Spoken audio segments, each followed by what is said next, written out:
It's always good to see you. Thank you very much for coming along and joining us. I really, really do appreciate it.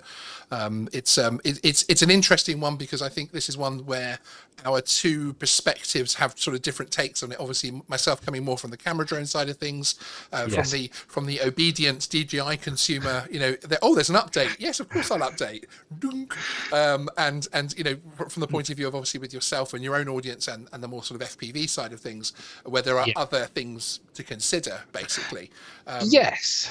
Yeah, it depends. And it's a bit of a game of cat and mouse at times, which we'll probably get into. And it's not all about doing naughty things either. It is some of it.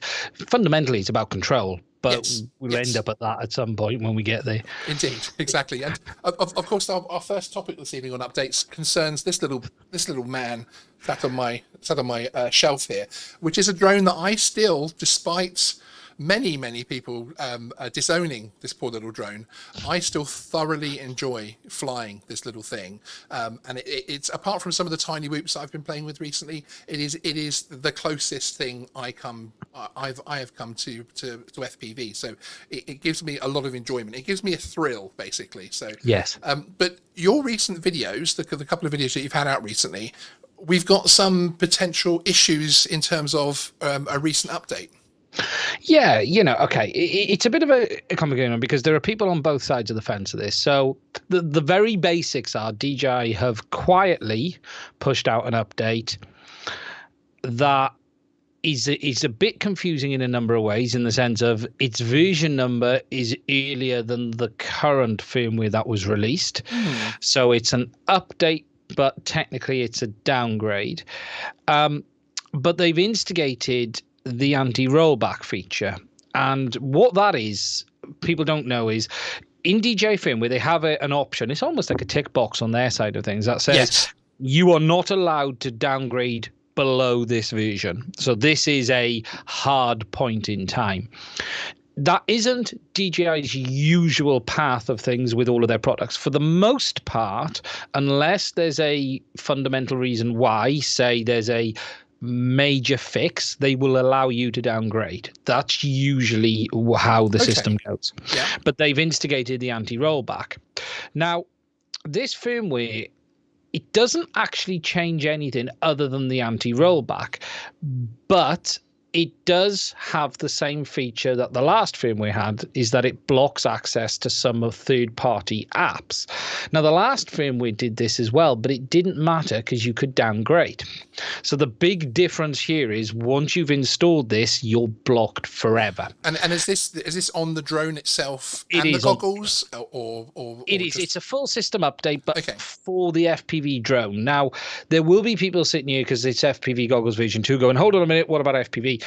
Think of this, first of all, from FPV drone side of things only. Ignore the FPV air unit side, because the FPV goggles version 2 actually dual boot. They're a bit like a computer that has Linux and Windows.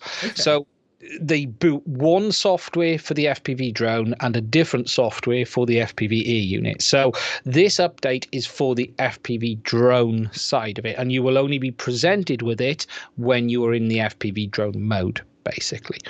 But what they're doing is they've pushed it out, but they've also made it a mandatory update. So the second you connect your FPV goggles version 2 with the FPV drone to the Fly app, you will be blocked from flying until you apply this update. So, and then if I am someone that's running the third-party apps for on the drone for NLD, etc., yes, for whatever reason I'm doing that, which is a whole other conversation. As you're saying, the advantage was that you could then roll back again and be able to basically continue to use those. But this time that's changed. So this time, once I update, I won't be able to roll back, basically. You won't be able to roll back, and you won't be able to use those software, and you're forced to do that. And that's where the three big issues are. And as you say, okay, NLD and drone hacks, they have some functionality which some people like, but they also have functionality which doesn't change anything from a law point of view. You have the ability to change some settings on the drone you wouldn't normally be able to do, things like discharge time on the battery, and there's a whole host of things in it that don't mean you're going to do anything illegal, for starters. People always think of these as people want to remove the no-fly zones. And actually, there are many people who legitimately want to remove the no-fly zones because they've got permission to fly where they... Yeah. Oh, there's a whole ecosystem of users. There's a whole group of users that yeah, absolutely. I mean, and we're both members of many of the commercial drone groups forums, and we often see people saying, I've had to turn down a job here because I got X, Y, and Z, all my ducks in a row, and then the DJI, for some reason, the DJI unlocking has let them down, despite the fact they've got permission from the actual aerodrome and that type of thing. So there's many reasons why I can see. I never used to understand it as much, but I have a much greater understanding of the legal reasons that you need those things removed. Yeah, and many commercial operators will want it gone completely because it is so unreliable. Even when it should allow them to fly, it has a habit of not, and that's where people want to get rid of this stuff. So, look, there's many reasons for it, but yeah, it causes the block to be in place. Now, the reason this one has upset people so much is a few things. First of all, it has been a stealth update, so there's been no official release notes put out for it. So on the DJI website, as far as they're saying today, the only firmware that's available for this is the version they've just replaced. They forced locked it on you for no good reason. In the past, they have only forced firmware updates when there's been a safety issue. Okay. Generally. Yes, that's an right. Example Absolutely. of that would be the DJI Spark, going back a very long time, had a battery issue. They forced the update on that and prevented you not rolling back because it was critical. They have done forced updates in the past, but it usually is around either something major's happened, like a leak of their source code, or something else. Whereas this one has been quietly rolled out. And we know why, because those pieces of software have gained a bit more access than they've had in the past to the subsystem of how the drones work. This happened about 2.5 weeks ago. It was inevitable. The cat and mouse game would move forward and do it, but it doesn't mean people have to like it, and that's the problem. No, exactly, indeed. And just very quickly, a couple of questions actually in the chat just before we move too far on from them. Doc Murdoch, Chris, hi Chris, and I don't know if you've come across Doc Murdoch FPV much, Ian, but you two guys are actually guys that should meet and chat a lot actually, because Chris can build anything and does build anything basically at any size, and he's almost the American version of you, frankly, which is a compliment to both of you, by the way, Chris. He's watching, but he's talking about perhaps having the phone in airplane mode before connecting to the Fly app. But is the update already on the Fly app is the issue? Probably you'll be fine. The prompt to stop you. Yeah, you'll probably if you're in flight mode before opening the app at all and connecting, you'll probably be fine. The problem is people need to do that. And they need to be aware of that. And that's the issue here, is what this one has already done has caught a lot of people out off the bat, because you have people who've just gone flying and instantly gone, boom, you're locked, you've got to update. Well, what am I doing? And before we even knew about it, this was happening. And, this update was pushed out last Friday. And Saturday, I was sort of watching it, and I did my live stream Sunday night, and I noticed a couple of comments in the live stream, and I was doing a bit of digging around, and I noticed this is really starting to become a thing. So I actually recorded the video straight after the live stream with the plan for it to go live Tuesday on my normal publishing day, basically. However, in the 2 hours after recording it, I was laying in bed just checking up on some stuff because I couldn't sleep. The posts were just racking up. You could just see this was hitting. And if you notice, I put that video live about midnight and it was like, no, it needs to go out. This is snowballing already. And the problem was the situation had already changed slightly after I'd recorded it, because they then instigated the forced update, which I didn't have in the video, and I had to put that on the bit afterwards. So it caught everyone by surprise, and that's the problem. There's a lot of people who fired up their drones going, oh my God, I need to do this, I got to do it, and then suddenly they're locked out. And I know, the right or wrongs as DJI want to protect their own software, but I don't see a need here to force users to upgrade. And I think the real frustrating one for people is we have systems that have real long-standing bugs which they fail to address, yet the second something happens they don't like, they're quick to push out a firmware update. Yeah, And yeah. They are really beginning to alienate their user base by doing this time and time again, because I've never seen as many comments as I've seen this time. Indeed. And done. there's a whole thing from the point of view that, you know, you're also alienating, you know, they're trying to say that DJI good for FPV and that type of thing. And then they're literally, as you said, they're alienating that whole audience from that point of view as well. News Now Yorkshire, good to see you in the chat. Hope you're well. Had a question that if you don't update, would you be in breach of the drone code? I don't think that you are. I think it's one of those, you are technically and you're not technically, because of course you have to ensure that you're flying safely under Article 240, 241, and therefore you have the issue that actually if updating removes something or changes something, then as long as it's stable, you're going to have you're going to be absolutely fine. If you downgrade, or if you do something with and you change the firmware, then you can start to have issues. But again, only if that then causes an issue. So so much of the enforcement side of things is if something goes wrong, basically. And I'd even argue, as the manufacturer hasn't published suitable release notes, it would be irresponsible to update. And I would stand there and actually say all day long, anyone updating to this is being forced to do so with no good assurance of what DJI have changed, because the term they use on the app is improved flight performance, I think it is, or something like that. Exactly. So, and you know, and again, DJI have fallen foul of that side of things for a very long time. So, no, it was the same with PFCOs.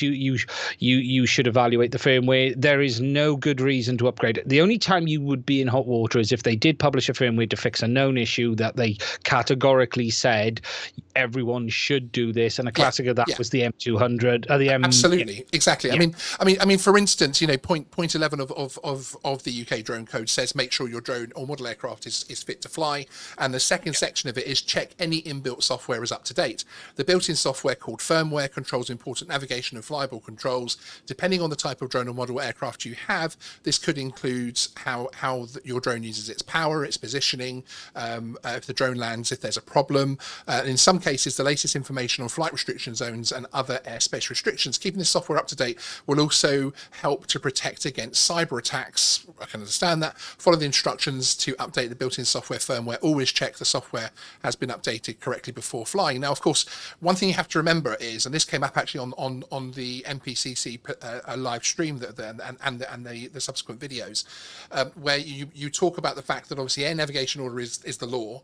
CAP 722 is the guidance and policy based on that law, and then the drone and model aircraft code is the code. It's the code basically, but so much of it is not tested in law, and hasn't been challenged in court. In terms of the specifics, the drone code must be followed wherever possible. But the problem with something like insisting on the built-in software updates, software is up to date, is that, you know, it has to be from the point of view that you're the only person that's going to be stood in court to defend your actions, basically. So if there's an issue with updating that type of thing, then, you know, you have to take your own counsel on it, basically.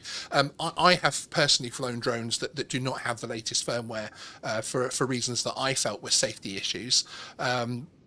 As I said to Ian off air before this, I am, and at the start of the show, I'm a very good boy. I always press update, but again, that's mainly because I'm on the camera drone side, and you don't typically tend to have that many issues with it.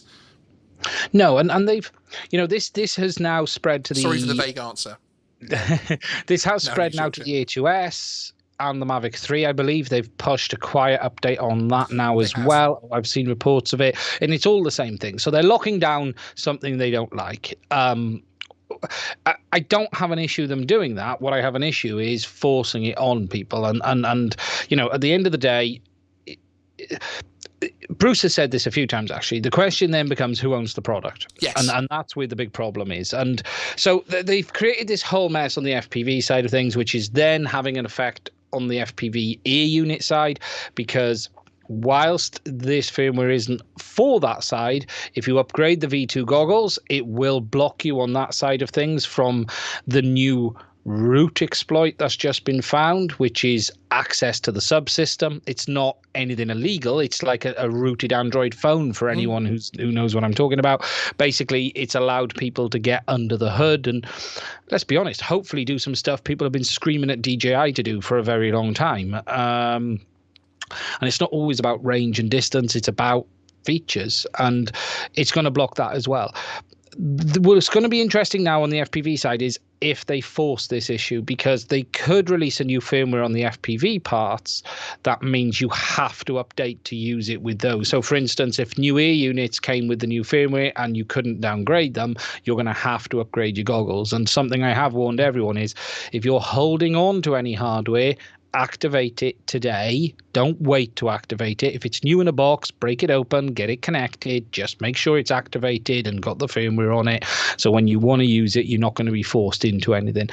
It is a bit difficult for people who haven't bought it yet. So there are people buying the FPV drone today who are stuffed because you have to connect it to activate. And at that point, it's going to block you until you update. And if that side of things isn't important to you, like for instance myself, I will just update. I'm just going to update.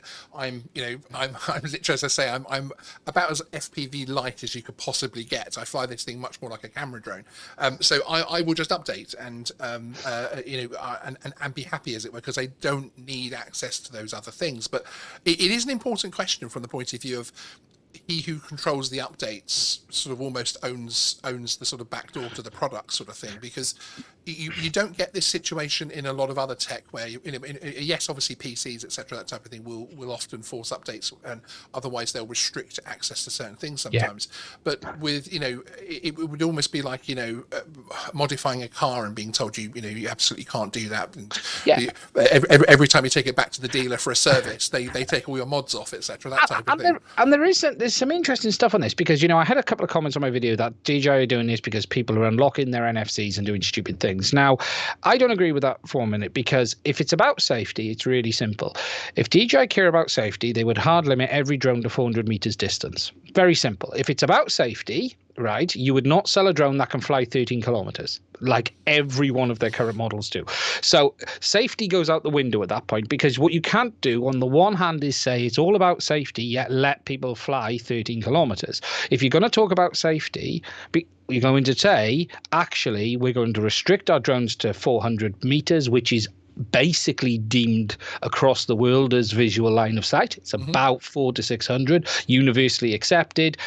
And then you say we're NFCs and limits, and then that's done. There's no arguing. But they don't. So they can't argue safety because they walk one line and have another. But it is an interesting question about who owns the product, because it is. There's a new Mercedes-Benz, I think, that's been released where they don't allow you to open the bonnet. It's one of the electric ones because it's too dangerous for you to open the bonnet of your own car. And the world is getting that way now. No, you can't do that. And I suppose it's really, it also, it's product dependent and end user dependent, that type of thing. For instance, I don't think it's good to give myself, I don't have a lot of coding experience on this type of thing. I wouldn't like to be under the bonnet of this FPV drone and then pretend I can fly it safely with the changes I've made, etc. Obviously completely alien to every other FPV person that has set up every little thing about their FPV drone, which is always why I enjoy these chats with you, because it's completely almost opposites sometimes. But it is an interesting thing, because we're being dragged in one direction. We're being dragged in the direction, like as News Now Yorkshire was stating with point 11 of the drone code. We're being dragged in that sort of compliance route from the point of view of what we're supposed to do. And I had a video out a few months ago now where the CAA came out and confirmed that you had to have manufacturer only props on your drones. So if your drone came with props, you have to have manufacturer approved props on there only. So suddenly, is someone that flies a DJI Air 2S with master air screw props technically in breach, so it's an interesting direction that we're being dragged in from the point of view of, yes, okay, but again, safety, safety, safety. And I'm anyone that knows my channel, anyone that knows me knows I'm all about safety. But it's being dragged in a direction that seems to be suiting other people and seems to be suiting other sort of situations rather than necessarily looking after me, the consumer who owns that product. Yeah, well, it's the Apple route, isn't it? And actually, I tell you, which made me laugh today. Funny enough, and it very much landed at this today. I was watching, I think it was one of Linus's review. Linus was talking about there's a review of the new iMac the new Mac, that it was praised heavily for being green because it has great packaging, but it's not upgradable. Now, if we talk about what's good for the environment, the plastic and packaging, or the product being able to be upgraded through its life cycle and not end up in e-waste landfill. Yes. So we praise companies for saying they've used paper and that in their packaging, yet the product has a lifespan of a year or 2 years. So it is this hypocrisy of safety, green credentials, and everything we're finding ourselves in the world in right now. And it's, we're really green because we make the packaging fantastic, yet the product will only last you 2 years. You can only have it repaired at an official service center. You will not be able to upgrade it yourself. And if something goes wrong, the bill is going to be so high, your best option will be to replace it and send it to landfill rather than actually have it repaired. And that's the sad reality we're finding ourselves in right now. No, indeed. And bringing it back to the DJI thing, I mean, it feels like if you look at the update scenarios that we've been under across launches and really across the board, camera, drone, and the FPV side of things as well, as far as DJI products are concerned, we do seem to be heading in one certain direction with these updates. And even with the fact of releasing the Mavic 3 unfinished essentially, and needing essential updates to even give you. And that's half being of the kind, things. Sean. Yeah, let's be know, honest. yeah. Unfinished is a kind. I'm being kind because I actually think it's a pretty good drone now, actually, but it still has its issues, GPS, but actually, it does have an awful lot to offer. But I also feel like we're being moved where. I mean, for instance, a few months ago, I put a poll on my community tab and asked people, of percentage-wise, how many people have issues with DJI updates from the point of view of just glitchiness, no issues at all, and issues that stop you flying. And it was only 10% that had them stopping them flying, and it was something like 60-something% had no issue at all.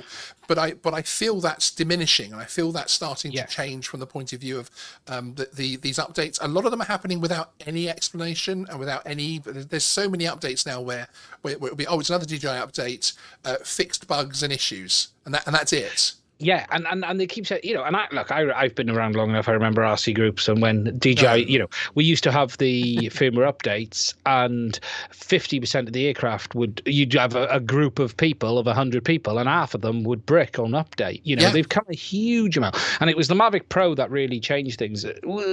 Actually, it was before that was the Phantom 4. Really, because they introduced USB update when you used to connect it to your phone, and then the Mavic Pro did it over the air. That was the first drone that did that, and they have got much better. But as you say, we've now gone to many updates simply being improved flight performance, improved flight characteristics. They are going backwards a bit in that side of things. They're doing weird stuff. They've done a good job on. No, actually, I'm not going to say a good job. They've done the job they needed to do on the Mavic 3. Calling it good, if it was good, it would have launched that way. Yeah, no, exactly. So they've done the job. Perhaps they haven't launched it without that bizarre zoom as well, but anyway. Yeah, they haven't ripped people off is the term to use. Do you know what I mean? They have kept. It's fair to say the Mavic 3 is a good product. But to talk about a DJI launch and say, well, they haven't ripped people off. That's not really much of a good advert, really, is it? When you think about, the Air 2S was just, and there's always little things that happen when these new things come out, of course. But nothing. But absolutely incredible. The Mini 2 is another great example that it was solid from release, and actually some of the updates they gave with the zoom and everything else like that were almost like releasing a new drone again. They had a massive spike in sales, etc., and popularity for the drone. It's an interesting direction that they're going in. And one thing I am noticing is that it's pockets. It seems to almost be pockets of users. We seem to be getting, I will ask, a small subsection, admittedly, of 50 people or something that I know that are flying the same drone, and only about half of them will have the problem, and the other half will have exactly the same problem. And that to me is strange as well. that some people are updating and getting nothing, and other people are updating and getting issues. And I just don't understand from a forensic coding point of view how that can happen. It's an odd Yeah, one. and something Andy Cortez has said there, the old days, I mean, genuinely was fix one issue, introduce two, and it was that bad back then. It really, really was on the Phantom 3 days, and and before, it was shocking at times. And they are much better, but they seem to be doing weird things, and it's not just in their public line. Their enterprise lines had it as well. I can't imagine the Mavic 3 has sold particularly well. I don't know. I can't. I can't imagine it have been the price point, the time of year, the current world situation before it, and we're in now. I can't imagine it being a product that's flown off the shelves. No, I would probably agree with you there from the just again from the point of view of just how much chatter there is out there. You look at Google Trends and that type of thing, for the amount of people that are searching for things, and it's still the good old Mini 2 and the Air 2S on the DJI side of things anyway that people want to talk about, which is interesting. So really what we're saying is that there's no issue as such with that we're aware of with the updates. Yes. So if you are someone like myself and you just fly this thing for fun, and I don't touch it, the most moddy I've got is to put a GoPro holder on the top of it. That's about as much of a mod as I've carried out on it. Yes. Then actually updates, enjoy the drone. It's going to do exactly what it did It's not before. going to harm you. It's not going to cause you any problems. There's nothing in it we're aware causes any major issues. There's no benefits to it. However, there's nothing that's going to stop you. The people it hurts are the people who do want to get a bit more from their product through third party. You can use the word applications, hacks, or modification, whichever way you want to do it, basically. What do you think would be the single core reason that DJI would want to stop third-party apps being able to access their software? They've always done it. It's nothing new. Someone mentioned earlier, could all this be about what's going on the other side of the world? I'm not going to use the word just in case the analytics kicks in. Oh, don't worry about that. I've done whole videos on it.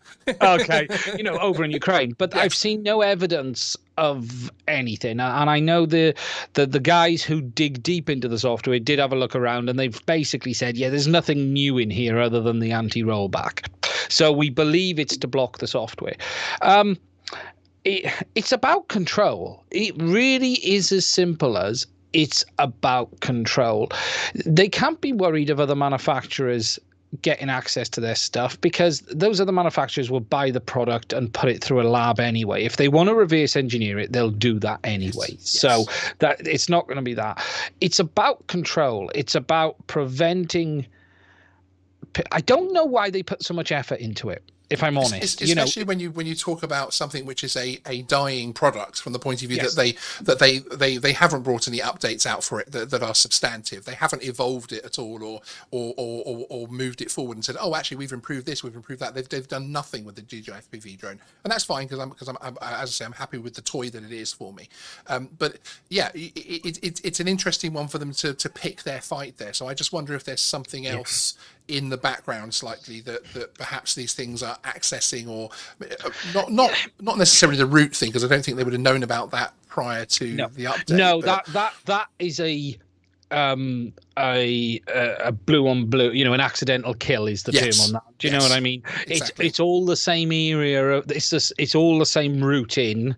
Therefore, by doing that, they've stopped that. The route access they wouldn't have known about at that point in time. This is about NLD and drone hacks. Those two. Those are the two this was directly targeted at.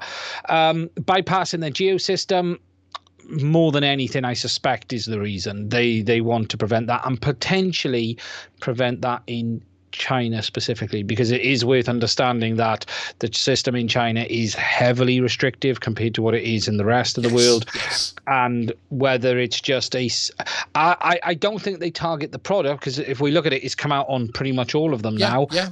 I almost think it's just like a message from above somewhere that goes, you need to close this door on current products ASAP. Completely agree with you. And it's always worth remembering as well with DJI that China is their largest market.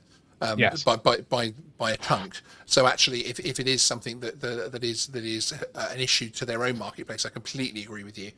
Because to talk about, again, without going in too much of the political side of things, which we always seem to get dragged into, but yeah, certainly that regime would be very, very keen to stop any kind of drones flying unless they absolutely know what's happening, etc. It's doing some hot. And look, I said to you earlier, Sean, I've been doing some review. I've got 2 hotel reviews coming up. Nice. It's really hard to say to people right now, consider the DJI stuff. Ignore the FPV system because that is the best. But if we're talking about Mavic 3, the Evo 2 Pro is a very comparable drone in many ways. The sensor size difference is negligible. The sensor size difference between the Mavic 3 and the Mavic 2 is negligible, really, in real world use. The Mini, okay, you've got the Nano Pluses. It's an expensive product. Let's not pretend that it isn't. But if you're willing to pay the price of freedom, then... Wow. That's almost a marketing. Yeah, and if you can get them as well, though, is of course half the problem with the hotels. I know they're not perfect, but I'll be honest, there was a lot to like on those products. Genuinely, I sat there and thought they are closer than anyone has ever been to DJI. By far. Yeah. I mean, even the fact that when you're flying the Nano Plus, okay, the obstacle avoidance is annoying, but the fact that it's got it, and you're thinking, well, the Mini 2 doesn't have it, so perhaps I'm noticing it more on this because the Mini and it's turned off. Yeah, exactly. And it's just on the screen. Yeah, bang, and it's genuinely turned off as well. It isn't just the sort of the DJI turning off of obstacle avoidance that still leaves a bit on. And it does have a few issues. The 1080p mode is a waste of time, which is a big shame for me. 1080p 60 because that's one of my favorite modes because it's got a horrible crop on it. And look, it's not perfect, but I genuinely sat there and thought, I would happily give my money for this. And that was the big one. It was always hard to say to someone, with DJI, it's safe money. Do you know what I mean on that? If someone says, I got £800. They have shaken me slightly, but yes, if let's forget the Mavic 3 for a moment. And yes, an Air 2S, you're safe. If someone says to you, I got £500, you're going to push them to a Mini 2. If someone says I got £1,000, you're going to push them to an A2 or an A2S. If they got £2,000, I'm not sure where I'd push them at that level, but probably the A2S again. But you knew they weren't going to get ripped off. The product would do 99% of what they wanted. Yes, it would have the odd issue here and there, but it would be they would be in safe hands. And Autel now are very much becoming that as well. Yes, they're a few years behind, but it's getting there. Yeah, indeed. It was interesting, actually. We had Randall Warness, the former US CEO of Autel, who was, of course, a CEO for a very short period of time. And he was putting sort of stats on it from the point of view of, if DJI sell 1 million drones in a year, then Autel sell 5,000 to 10,000. Yeah. So for a company that's selling those few units in comparison to the big boy, it's pretty impressive catch up so far with these new drones. It is impressive. They just need to get these things out into the public because I think that's been one of their biggest issues. If they could just somehow get those numbers out there and get a core amount of Nano Pluses out and updated and working correctly, because it's little annoying things that of course you have with smaller manufacturers, smaller scale manufacturers from the point of view of product runs, that there's actually a Nano Plus version 1 and a Nano Plus version 2. And the Nano Plus version 1s, as Captain Drone showed on his channel, they had the O-rings fitted incorrectly, so you got a gimbal jutter. And it's that kind of thing that I think is a shame, because if they could just get the correct units out there more en masse, then they'd have that massive audience that the Mini 2 has at the moment, and it would possibly give them a platform to move on. Here's something interesting, and the one thing with the Auto, the last thing I mentioned is I had the drone sealed in its box. I opened it. I installed the app. I didn't have to register the app. I just said skip. I didn't have to activate the drone with Autel other than the warranty. I didn't have to provide any name or address. I simply just clicked activate.